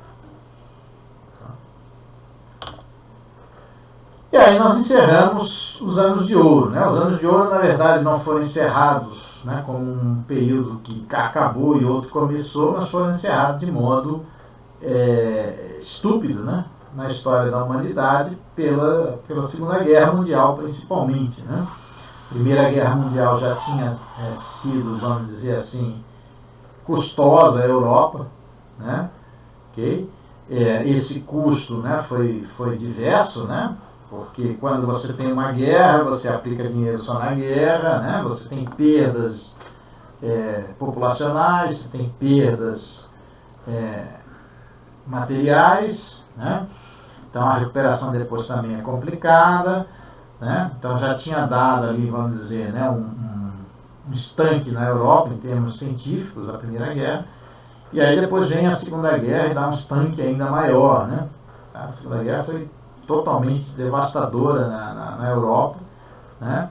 Em vários aspectos. A Alemanha nazista também foi terrível, né, em termos de perseguição a cientistas que não se enquadravam no regime. Muitos deles fogem para os Estados Unidos, e isso acaba fazendo com que o eixo, né, de desenvolvimento científico-tecnológico nessa segunda metade do século XX, né, vá da Europa para os Estados Unidos e ficando lá até hoje, né? Até hoje, mas que em breve vai mudar esse eixo científico também, não de forma abrupta como uma guerra, mas pelo fluxo de capital que foi para a China, tá? Então, possivelmente daqui a 1 ou 2 décadas, né, a China vai ser o principal eixo de desenvolvimento científico e tecnológico do mundo, tá? Já está quase que em pé de igualdade com os Estados Unidos, tá? Mas não tem como frear esse movimento, porque esse é um movimento dos capitais de investimento, né, em ciência e tecnologia, tá? Assim evoluiu a humanidade ou não. De qualquer forma, tá, esse espaço abrupto entre os anos de ouro e a conquista do espaço, tá, reflete justamente essa intempérie, né, da Segunda Guerra Mundial, que foi aí um divisor de águas entre esses dois períodos, né, tá? A conquista do espaço, inclusive, ela começa com um legado, né, da Segunda Guerra Mundial, porque quem começou a desenvolver, né, os veículos espaciais, na verdade mais, né, porque os veículos espaciais, os foguetes, né, para chegar, né, até fora, né, fugir da atração gravitacional da Terra, foi justamente a Alemanha nazista, né? A Alemanha nazista não fez isso com intuitos científicos, mas sim bélicos, né? Ela queria desenvolver mísseis balísticos, né, para atingir os seus inimigos à época, tá? Muitos desses cientistas, né, que tinham começado o programa da Alemanha nazista, alguns até fogem ainda durante a própria Segunda Guerra, né, ainda em andamento, para os Estados Unidos, mas a maioria acabou sendo dividida aí como espólio de guerra entre os Estados Unidos e a ex-União Soviética, né? Então, parte dessas pessoas, né, ao invés de elas serem condenadas, né, por algum tribunal, disse: não, você sabe fazer foguete, meu cara, então vem cá que você vai fazer foguete para a gente agora. Então, parte deles foram para os Estados Unidos, parte deles foram mandados para a ex-União Soviética, e eles, obviamente, com a ajuda, né, de outros cabeças pensantes nessas duas nações, eles vão desenvolver, então, os programas espaciais que competiram, né, diretamente nas décadas de 50, 60 e 70 do século XX, né, pela hegemonia do espaço, tá? Existia uma chamada Guerra Fria, né, nessa época, entre os Estados Unidos e a ex-União Soviética, né, por uma questão política, obviamente, né, de legado político e de domínio político, né? Então, do lado você tinha lá a economia capitalista americana, modo de vida capitalista, do lado da ex-União Soviética, modo de vida socialista, mais para socialista do que para comunista. Mas, de qualquer forma, essas duas nações tentaram a hegemonia mundial, né? E o espaço era só mais uma área de embate, né? Uma região de embate. Bom, isso aí então a Rússia lança, né, o primeiro artefato, né, espacial, o Sputnik, em 57, né, e lança o primeiro homem em espaço em 1962, né, que foi o Yuri Gagarin. Tá? Então eles tiveram, de início na corrida espacial, né, eles largaram na frente. Os Estados Unidos, né, depois do lançamento do Sputnik, eles começaram a acelerar o programa deles, né, houve uma injeção de verbas, né, do governo americano, e acabaram chegando na frente, né, no que era ali, vamos dizer, o ponto final, né, da corrida espacial, que era chegar na Lua, né, desembarcar na Lua. Tá? E aí, então, os Estados Unidos eles conseguem chegar, né, na frente nesse objetivo em 1969, com a missão Apollo 11. Tá? Bom, a grande questão da corrida espacial, né, para a astrofísica não foi, obviamente, essa briga política, né, entre os Estados Unidos e a Rússia, e isso aí não levou a nenhum desenvolvimento. O que levou ao desenvolvimento da astronáutica, né, tá? Que aí não chega a ser bem astronomia, é mais engenharia, né? Astronáutica é mais engenharia do que propriamente astronomia. Mas, de qualquer forma, o legado, né, que a corrida espacial levou à astronomia foi a possibilidade de você colocar observatórios, né, fora da atmosfera da Terra. Isso é importante. Tá? Depois a gente vai conversar sobre isso nos módulos para frente, mas a atmosfera da Terra ela é um filtro bastante grande, né, em termos da radiação de ondas eletromagnéticas que chega até o solo, até onde a gente vive. Tá? Basicamente só existem duas janelas, né? A janela óptica, onde entra a luz que a gente enxerga, né, as ondas eletromagnéticas visíveis, que é uma janela até pequenininha, e tem outra janela maior, que é a janela das ondas de rádio. Afora isso, toda a radiação, principalmente a de altas energias, né, raios gama, raios X, ultravioleta, ela é toda barrada. Se você quiser observar nessa região do espectro, você tem que ir para fora da atmosfera. Né? Outro problema é que a nossa atmosfera limita as observações, né, em termos de qualidade. Então, ela é um meio turbulento, né? É um meio fluido. Né? Então, se eu quero observar um astro, né, eu vou ter que estar sujeito, aqui de solo, eu vou ter que estar sujeito à turbulência atmosférica. E isso realmente limita bastante as observações em termos de qualidade. Você botar um telescópio fora da atmosfera, você está fora dessa turbulência, né, que degrada as imagens. Tá? Então, isso é uma vantagem. O outro legado da corrida espacial foi a possibilidade de você ter veículos espaciais que fossem até outros corpos do Sistema Solar fazer prospecção in loco, né? Ou seja, observar de perto ou até mesmo pousar nesses corpos, se fosse possível, né? Que tenha superfícies sólidas. Tá? Então, hoje, né, se a gente for ver o legado até hoje, né, tudo que foi feito em termos de missões espaciais, praticamente todos os tipos de corpos do Sistema Solar foram visitados por algum tipo de sonda, né? Seja ela uma sonda mais interativa, no sentido de pousar numa superfície ou fazer né, um período maior de investigação, ou seja, simplesmente um sobrevoo mais breve, né, mas que também carrega muita informação. Então, o legado, né, da corrida espacial foi bastante grande, né, nesse sentido, tá? De conhecimentos que acabou gerando para a astrofísica, pelo fato de você agora poder estar ou botando observatórios no espaço ou indo até corpos do Sistema Solar fazer prospecção em loco. Ok. E, bom, minha história mais recente, né? Nos últimos 30 anos, obviamente, a gente tem tido bons avanços, tá? Eu até, assim, me arrisco a dizer, sempre em palestras, né, que a gente meio que está vivendo novos anos dourados, né? Novos anos de ouro, tá? Se a gente pensar em termos de ciências naturais, né, os avanços que a gente tem tido nos últimos 30 anos já começam a pensar, né, se a gente não está vivendo novos anos de ouro, né, apesar de alguns retrocessos aqui e ali, mas as descobertas que a gente tem feito, aqui eu estou botando só algumas principais em astrofísica, mas também em outras áreas, né, conhecimento. Nós tivemos aí o mapeamento do genoma humano, né, que foi um negócio fantástico, né, que até hoje está gerando muita ciência, né, em termos de desenvolvimento de novas drogas, né, inclusive novos remédios, né, para o ser humano, e conhecimento de novas doenças e tal. Tá? Tivemos aí o desenvolvimento em física, né, do bóson de Higgs, que está aqui inclusive citado, primeira observação de ondas gravitacionais, buraco, né, primeira observação do horizonte de eventos de um buraco negro.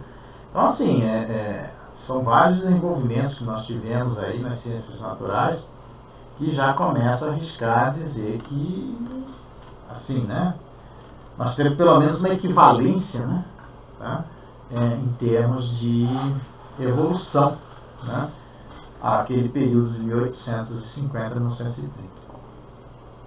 Vamos ver como é que a coisa caminha mais para frente. Né?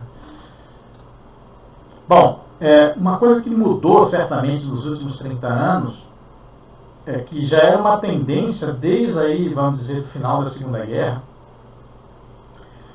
que é a ciência colaborativa, né? A ciência, de modo geral, sempre foi colaborativa, mas o que eu quero falar é o seguinte: até ali, vamos dizer, antes da Segunda Guerra, era possível você atrelar desenvolvimentos científicos mais a grandes nomes, né? Puxa, Newton, puxa, o Einstein, puxa, o Galileu, puxa, né? Foram caras fantásticos e tal, os caras foram crânios, os caras foram gênios e não sei o quê. Né? Porque a gente atrela muito o desenvolvimento ao trabalho individual daqueles caras. E realmente era. Tá? Okay? Hoje a ciência já não é mais tão assim. Né? Por quê? Porque fazer grandes descobertas hoje custa caro. Né? O que tinha mais ou menos para ser descoberto, que pudesse caber dentro de um grande esforço individual, a humanidade quase que já fez tudo. Claro que ainda, possivelmente, ainda a gente vai ver algumas coisas desse tipo acontecendo. Mas a maior parte já foi vencida. Né? Isso não impede a gente ter grandes nomes hoje. Mas a ciência hoje, as grandes descobertas, elas não são mais feitas agora por uma pessoa, mas sim por grandes consórcios. Né? Tá? O que é um consórcio científico? Né? Um consórcio científico, ele é uma iniciativa, né, que ela divide custos, trabalho e os louros, né, louros aí da vitória, vamos pensar assim, né? Ou seja, né, divide o custo, o trabalho e o lucro, né, vamos pensar assim, daquela empreitada. Tá? Então, por exemplo, eu quero construir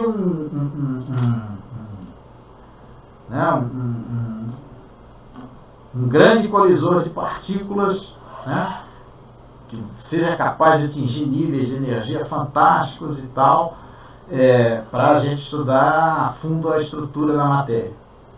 Tá, legal.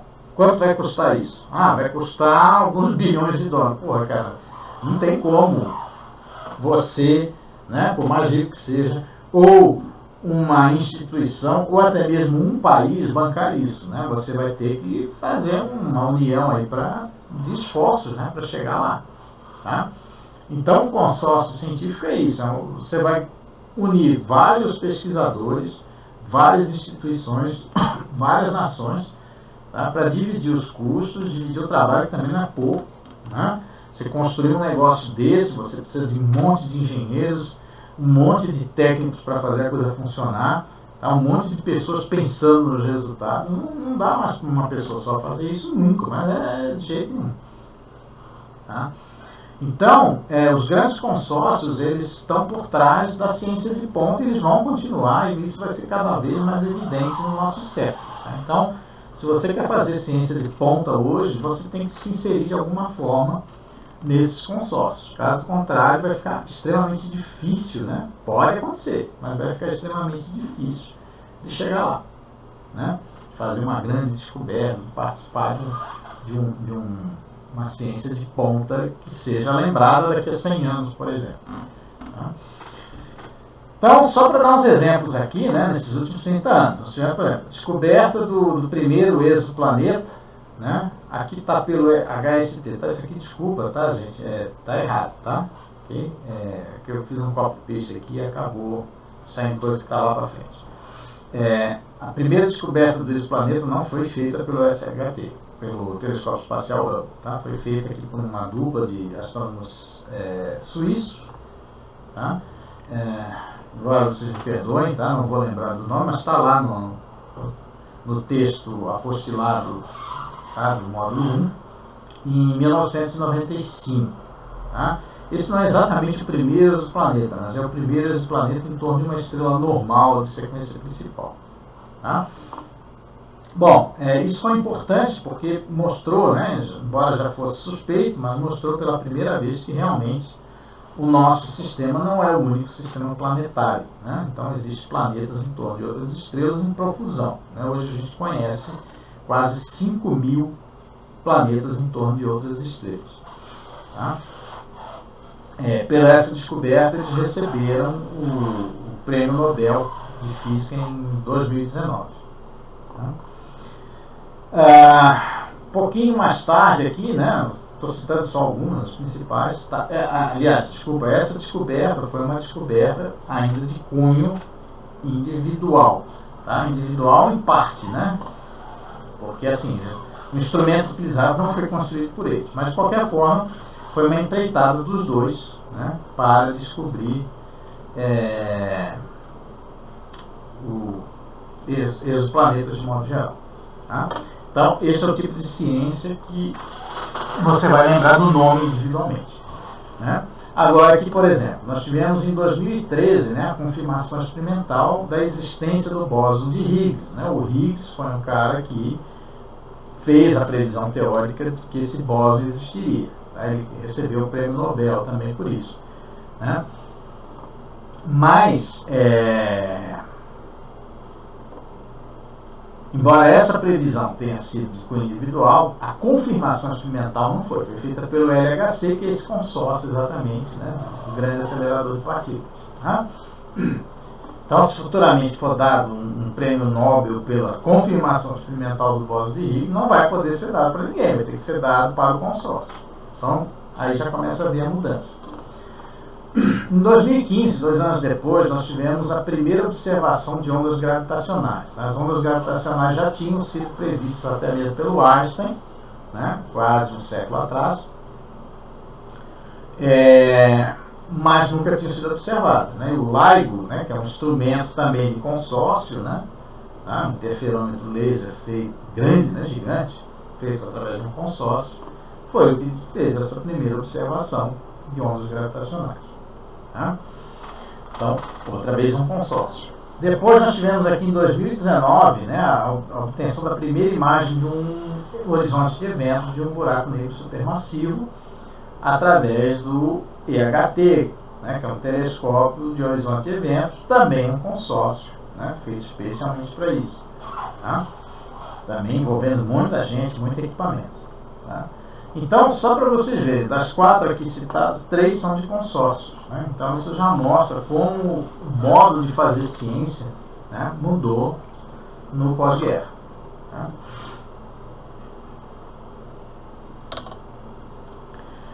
Ok. Entremeando aí, né, a conquista espacial e esses grandes avanços contemporâneos, vale a pena falar de um instrumento em especial, que é o telescópio espacial Hubble. Né? Por que a gente fala do telescópio espacial Hubble em especial? Faz um apanhado dele. Porque ele é simplesmente o instrumento mais caro e produtivo da história da astronomia. Tá? Ele saiu aí a bagatela de 8, agora eu não lembro, o número exato está lá no texto 1 da apostila. Toda vez que eu não lembrar do negócio, eu vou mandar vocês ver o texto 1 da apostila. Texto do módulo 1, né, o apostilado. E vai ser assim para frente também. Quando eu não lembrar, já vai lá na apostila que está lá. É um instrumento mais caro, tá? Acho que foi a cifra de 8 bilhões de dólares. mas ele também é o mais produtivo da história. Ele realmente revolucionou. A ideia de botar um telescópio, né, em torno da Terra, como um satélite, né, fora da atmosfera, vem lá desde a década de 20, né, do século passado. Né?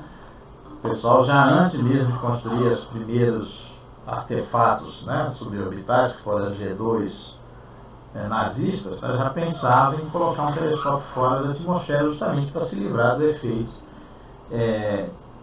de turbulência atmosférica. Né? Mas isso só foi feito lá, iniciou-se, né, na década de 80 do século passado, né, ou seja, aí, cerca de 40 anos atrás, e em 1990 o Hubble foi de fato lançado. Né? Houve uma série de problemas e tal, de início, mas depois ele se mostrou, né, um instrumento que deveria ser. Tá? Ao longo desses 30 anos, então, foram cerca de 20 mil trabalhos inéditos, tá? Usando dados do telescópio Hubble, e 1 milhão de citações, quase 1 milhão de citações, né, em cima desses 20 mil trabalhos. Tá? Então, realmente nenhum outro instrumento na história da astronomia conseguiu, né, chegar nesse nível. Tá? O pessoal faz projeções de que o telescópio ALMA, né, que atua no submilimétrico e é um interferômetro, né, em ondas submilimétricas, depois a gente vai falar dele, possa ultrapassar o telescópio espacial Hubble. Né? Okay? Ele não foi mais caro que o Hubble, mas ele talvez seja o mais produtivo, mas ainda não chegou nem perto disso. Né? Mas o ALMA também não faz nem 10 anos que ele está em ação. Bom, algumas coisas que o Hubble fez, né, a gente pode citar aqui a colisão, né, a primeira registrada na história, né, de uma colisão dentro do sistema solar, né, visível, entre o cometa Shoemaker-Levy 9 e a atmosfera de Júpiter. Né, isso, na época, foi bastante divulgado, bastante observado em vários observatórios do mundo, não só o Hubble, mas o Hubble fez a principal cobertura nessa época, né, em 1994. Tá?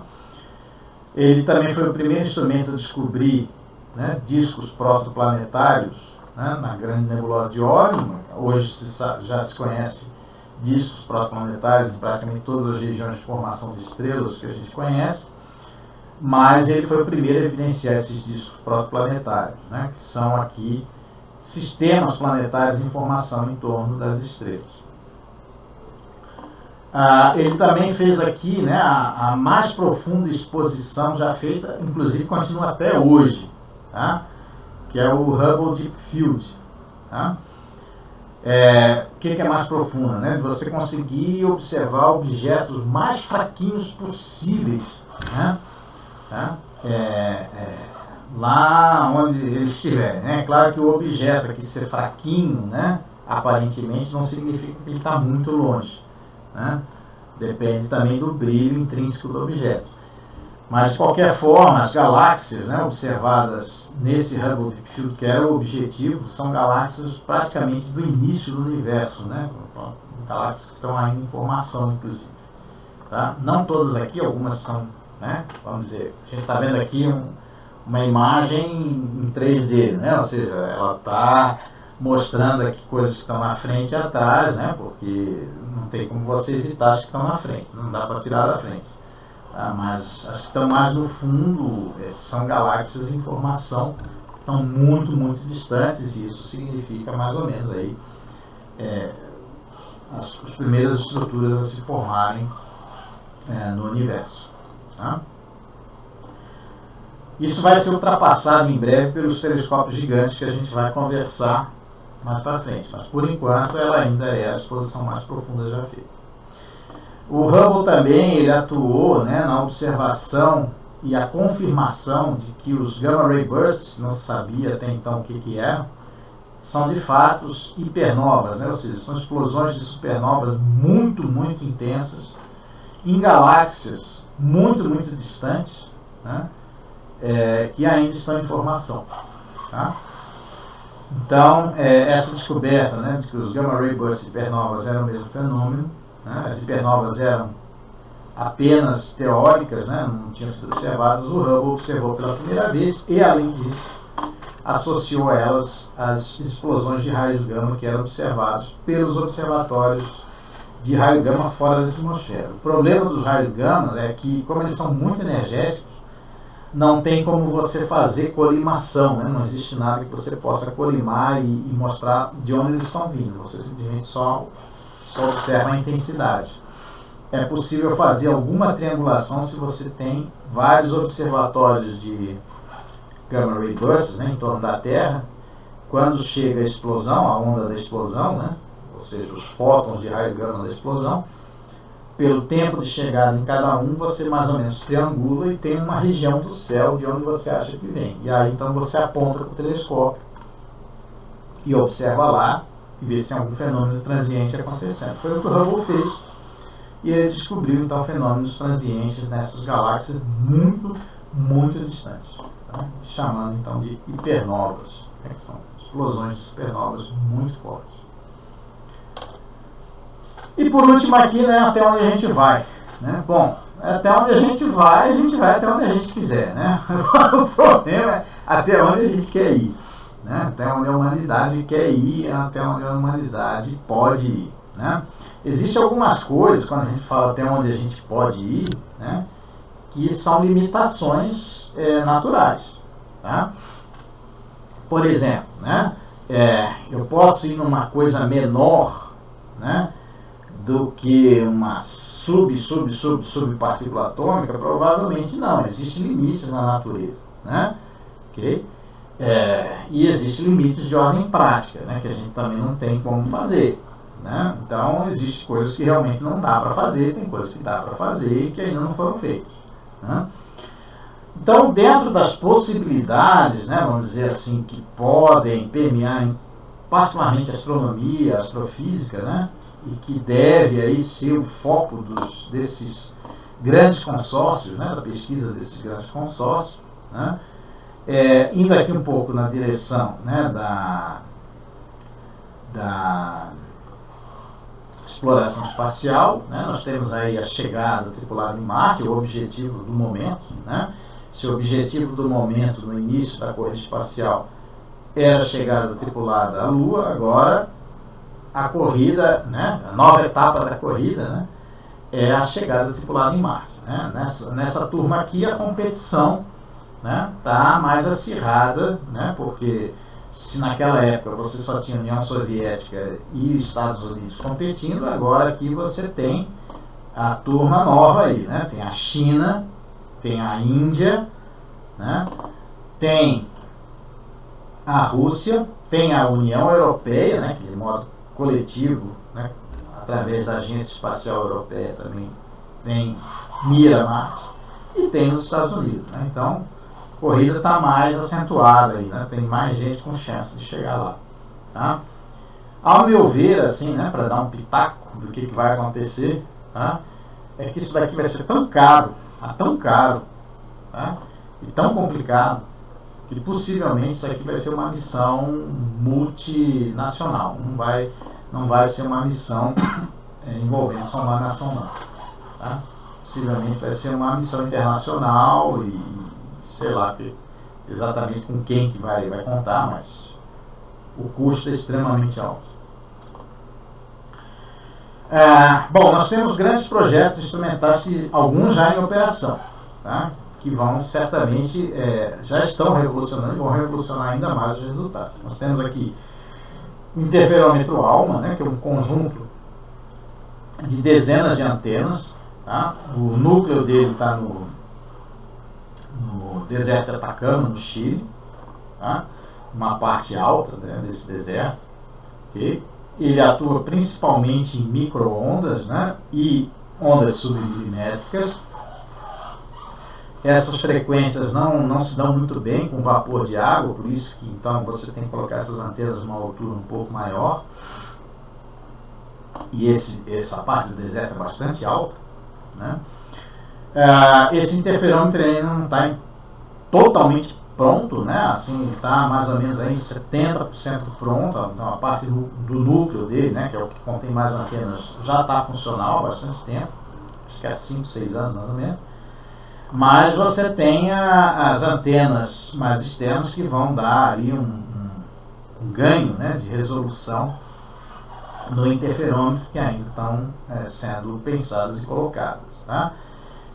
Quando ele estiver pronto, certamente vai ser aí o instrumento, né, de maior resolução da história da humanidade. Tá? Ele, inclusive, foi fundamental aí na descoberta não, né, naquela imagem, né, do horizonte de eventos do buraco negro em M87.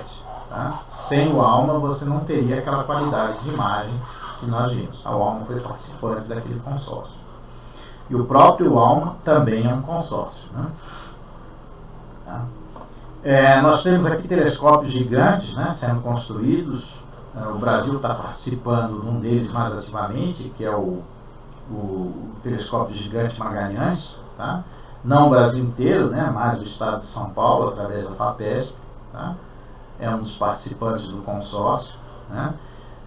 Nós temos outro maior sendo construído, que é o ELT, né, através do ESO. Né? O ESO é um observatório europeu austral, é um consórcio já bastante antigo, né, envolvendo nações da Europa e algumas nações extra-Europa, como a Austrália, por exemplo, e a China, acho que também está fazendo parte do ESO parcialmente.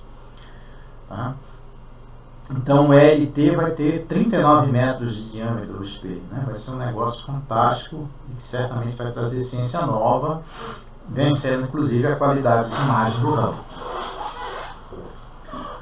Bom, fora aí dos projetos, né, tanto de astronáutica quanto de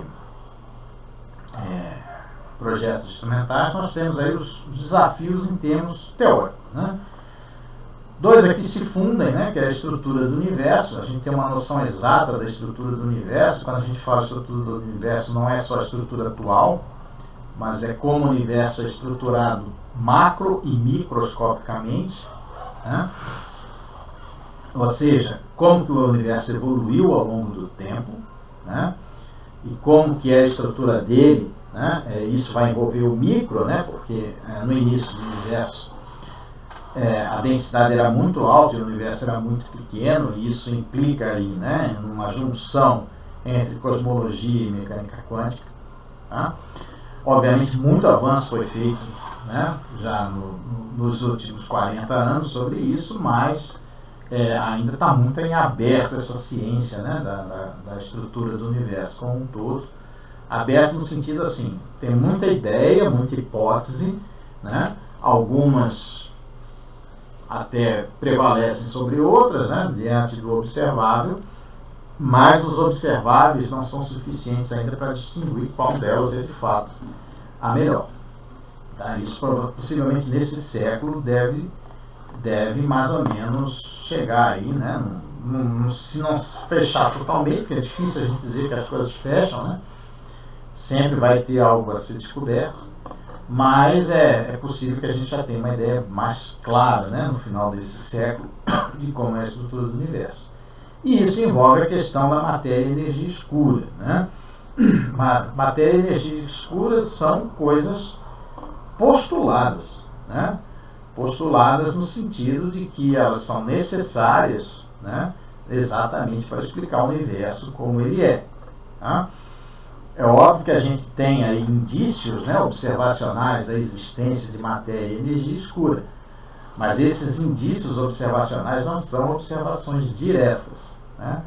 Ou seja, até hoje não houve nenhuma observação direta, né, confirmada de matéria escura. Estão se projetando novos instrumentos capazes disso, está se projetando novos projetos de pesquisa para tentar evidenciar isso, mas por enquanto matéria escura ainda não foi evidenciada. A mesma coisa se processa com a energia escura. Possivelmente ainda vai ser mais difícil, né, de provar sua existência do que a matéria escura. De qualquer forma, essas coisas aqui estão interligadas, né? Okay? Estrutura do universo, matéria e energia escura vão ter que ser solucionadas nesse século. Outro bastião bastante interessante, né, que vai aí determinar o avanço da astronomia e astrofísica é a questão da astrobiologia, né, aqui envolvendo a questão planetária. Tá?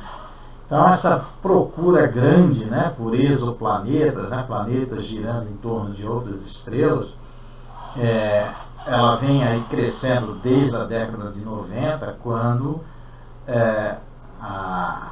vamos dizer assim, né, a Sociedade Astronômica Americana, ela estabeleceu aí um projeto de diretriz, né, que ia de 1990 até os anos 2000. Né?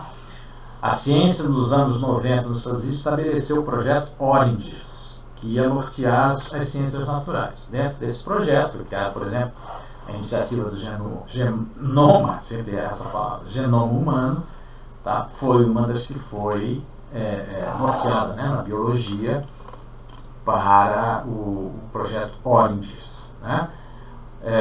Dentro do projeto Oranges também tinha a questão da origem do universo, estrutura do universo, e tinha também a questão da vida, né? Como a vida surgiu na Terra. Tá? E aí seguiu-se, né, esses planos de observação de exoplanetas que acabaram explodindo exatamente aí agora nos anos 2000, né, mais dos anos 2010 a 2020. Tá? Então, esses programas, né, buscam exatamente planetas similares, né, no final das contas, o que eles buscam? Buscam planetas similares à Terra, né, similares no momento. O que a gente pode falar que é similar? No momento a gente apenas pode falar que é similar em tamanho e em massa, né? E em posição em relação à sua estrela central, tá? Ou seja, elas recebem o mesmo fluxo de energia que a Terra recebe do Sol. Tá? É só o que a gente pode dizer no momento. A gente não pode dizer se lá tem água, tá? Para planetas do tamanho desse da Terra, ainda não dá para dizer se tem água, muito menos se tem vida. Tá? Mas essa questão está em voga, né? Está em voga e ela vai ser um norteador, né, para projetos, para investimentos nesse século. Tá? O telescópio espacial James Webb, né, que vai suceder aí o Hubble, tá? Ele foi otimizado numa região do espectro, né, que é um infravermelho próximo e médio, entre outras coisas também para atender, né, esse tipo de procura. Tá? Ele talvez seja capaz de identificar a luz, né, separar a luz desses planetas, né, porque o planeta não tem luz própria, ele só reflete a luz da estrela central, seja capaz talvez de identificar, certamente vai ser capaz de identificar se tem água líquida na superfície, né, água pelo menos em estado triplo, né, na superfície, vapor de água e tal, e talvez seja capaz de achar traços de vida, principalmente vida vegetal, né? que dá alguns traços no espectro. Bom, a procura de vida extraterrestre também se processa no nosso sistema solar, né? Onde a gente pode fazer prospecções em loco. Então, muitas missões a Marte, né? Aí nós estamos falando de missões tripuladas, né? Estamos falando de missões automáticas, robóticas. A Marte e a outros corpos do sistema solar também vão talvez procurar exatamente indícios, né, de vida microscópica nesses corpos. Né? A gente sabe que dentro do sistema solar a gente não tem nenhum corpo, né, com capacidade para abrigar vida na diversidade que a gente tem aqui na Terra, né? Ou seja, vida vegetal ou vida macroscópica, né, com animais e tal. Se isso tivesse, já teria sido evidenciado. Né? Mas não é excluso ainda que essa possibilidade de ter vida microscópica, né, em alguns corpos do sistema solar. Isso certamente vai ser alvo de procura de algumas missões espaciais. Bom, pessoal, é isso então. Né? Com isso a gente encerra esse módulo 1, né, de introdução à astronomia. Tá? Espero que tenha dado, né, uma noção ainda que básica, né, da história da astronomia. A história da astronomia poderia ser uma disciplina só, né, sozinha. Ela tem muita riqueza de detalhes, mas aqui a gente passa algumas coisas principais no texto apostilado. Tá? Não deixem de ler o texto apostilado, traz um pouco mais de detalhes, mas também ainda é limitado, né? Porque a gente também não pode fazer aí um livro de 200 páginas, né, sobre a história da astronomia para vocês lerem. Tá? Bom, no livro base, né, que é aquele livro do Kepler e da Maria, tá, vocês têm algumas sessões aí que são interessantes de ler, né, no capítulo 1, sessões 9.1 e 9.2, tá, o capítulo 10, sessões 11.1, 21.1 e 26.1, e o apêndice A. Tá? Essas sessões e o apêndice A trazem elementos aí da história da astronomia que vale a pena dar uma lidinha lá também. Tá? Então é isso, pessoal. Ficamos assim, né, nesse primeiro módulo. Tá? Próximo módulo, aí, que é o módulo 2, nós vamos falar um pouco de astrometria, né, e posicionamento no céu. Tá? E vamos aí, então, ter uma noção, né, de como que a gente faz apontamentos e como que a gente faz os cálculos, né, referentes aos sistemas de orientação no céu. Para esse primeiro módulo, tá, tem aí, né, vocês entrem lá no site da disciplina no ambiente Moodle, tá, tem lá uma pequena oficina, né, para vocês fazerem, tá. Essa até eu aconselho que vocês façam mais individualmente. Ela é mais interessante de ser feita individualmente, porque ela é bem simples, tá? Para vocês apenas aí fazer, né, algumas citações aí de inserções de astronomia na cultura brasileira de modo geral. Tá? Vale tudo aí, vale crendice, música, vale qualquer coisa que vocês achem interessante. Não precisa fazer um apanhado geral de tudo não, tá? Se quiser fazer só um caso particular, minha avó contava uma história assim, assado e tal, tá valendo. Tá? Então talvez esse seja mais interessante fazer individualmente do que em dupla ou em trio, mas fiquem à vontade aí para fazerem como acharem melhor. Até lá!